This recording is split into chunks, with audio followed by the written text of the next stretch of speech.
आता मी तुम्हाला म्हणले होते की मागच्या व्हिडिओमध्ये की आम्ही संध्याकाळी बाहेर जाणार होतो. आता कुठं ते सांगतेच, पण त्याआधी इथे क्रिशा बघा सगळ्यांना हाय करते आणि माझ्या कळशी बसलेली आहे ना, ती नंदची मुलगी आहे. आणि मग काय आम्ही सगळेजण जात होतो, पण त्याआधी डीमार्टवरून आले, सगळं आवरलं वगैरे आणि जरासं खाल्लं आणि मग नंतर संध्याकाळच्या स्वयंपाकासाठी बेसनाची वड्याची आमटी भात केला होता.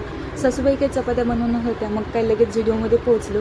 आता इथे काय क्रिशासाठी मला फ्रॉक किंवा असं म्हणजे बड्डेसाठी ड्रेस बघायचा होता, पण तिथे खूप व्हरायटी होत्या, पण मला काही आवडल्याच नाहीत, कारण हे रेग्युलरसाठी वगैरे किंवा बाहेर जाण्यासाठी छान होत्या.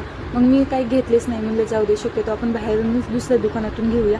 म्हणून आम्ही तिथून बाहेर निघणार, तोपर्यंत मला एक प्रोडक्ट आवडलं, मग मी तिथे घेतलं आणि त्याचंच बिल करत होते. तोपर्यंत इथे क्रिशा बघा जुडिओच्या बाहेर पडते, म्हणजे तिच्यासाठी काय घेतलं नाही ना म्हणून.